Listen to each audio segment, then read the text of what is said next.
tunayochukua is only to pass through this way. Tuchukua hatua ya kupita hizi step way. Njia iliyo ya salama. Tajira yale yanayoonekana imeita njia iliyo safi. Maana kuna kitu Mungu alipatia binadamu. Kitu ya matua na hiyo ni ile yani ama uwezo wa kufanya uamuzi. God will not make decisions for you. Mungu atafanya uamuzi kwa ajili yako.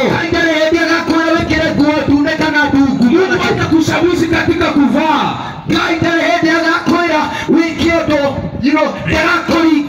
Ya kwamba Mungu atakusukuma kufanya uamuzi. Ya kwamba kuna jambo Mungu alipatia binadamu ya kauli ya kukata shauri. Na kana kuna kitu Mungu alipatia binadamu ya kwamba iliyo hatari sana ni kukata kauli. Maana unaweza kata shauri ya kukataa na aliyekuumba. Lakini namshukuru Mungu, that one person, kuna yule mtu mmoja ya kwamba katika yani ushirika ama katika uungu ya kwamba ni Roho Mtakatifu. Na kazi ya Roho Mtakatifu kushawishi binadamu ya kuhusu dhambi zao, to convince men, ni kushawishi binadamu. It's the language of the Holy Spirit. Never compare. Amana hata hukumu. You will always convince. Yeye atashawishi tu. Kushawishi ni nini? Na kushawishi conviction ni nini? Ya kwamba kushawishi ni nini? Hiyo maana msikia moyoni. Wakati ule ninapoongea Bwana alitukuza kama kuvikele kama magumu sikizeni. Hakuna njia nyingine. Yesu Kristo. Njia ya Yesu. Yesu ndiye.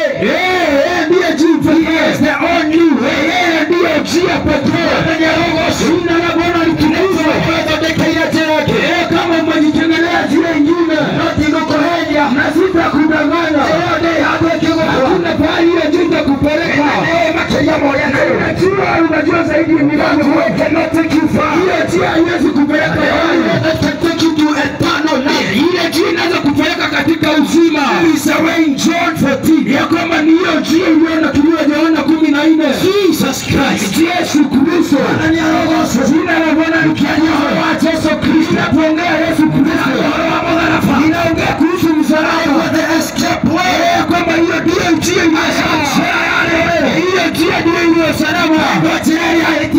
Hiyo ndio iliyo njia ya kwamba njia inayosaba ni msalaba.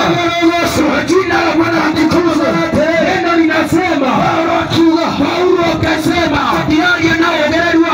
ya kwamba siongei kwa sababu ya